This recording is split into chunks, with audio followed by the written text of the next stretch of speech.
Hey, what's up, Lester family and all the SnowTrax crew? This is Dan Leonard from Traverse City, Michigan. Just trying to get back in touch with you and kind of let you know about me a little bit and maybe what I'm riding this year and hopefully riding in the future.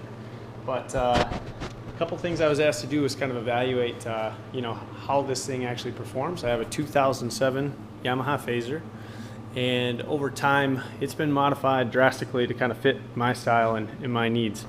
For the most part, I was asked to kind of talk a little bit about what I like about it, what I dislike about it, and what I would change. And what I really like about it is the tradition of the phazer. Yamaha put together this sled as something totally new back in '07 and kind of reincarnating that trail feel that the old phazers 2 had from the mid '80s all the way into the '90s, and till they stopped and kind of got into the heavier sleds. And this was a great chance for them to kind of get back into that market, some of the lighter market, more of the entry style.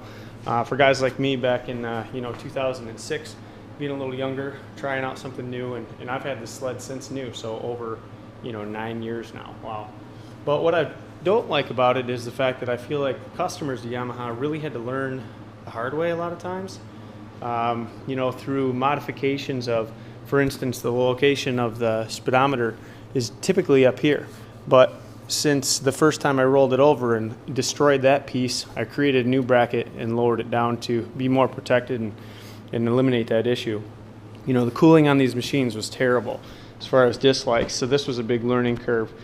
Suspension wise, it was actually really good, but Yamaha had a real failure in the rear skid where they went through 3 different iterations from 2007 to 2013 of just pieces within the rear skid as they continue to fail and kind of learn through the customer what worked and what didn't work.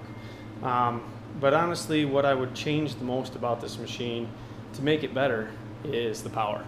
The nimbleness is there, the characteristics of the sled work extremely well off trail as well as on trail, but horsepower is horsepower, and when I'm out running with 160 horsepower Arctic Cat sleds all day long, it really puts a tax on this 80 horsepower from the factory sled. Now, I've done what I can do through clutch kits, exhaust modifications, and other things to really make this motor wake up and system run as well as it possibly can to be as efficient as it can, but 80 horsepower is 80 horsepower at the end of the day.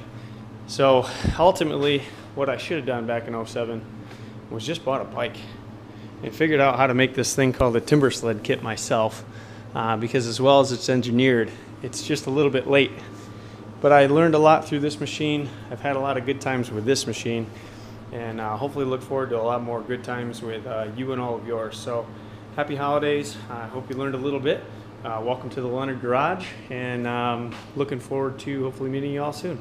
Take care.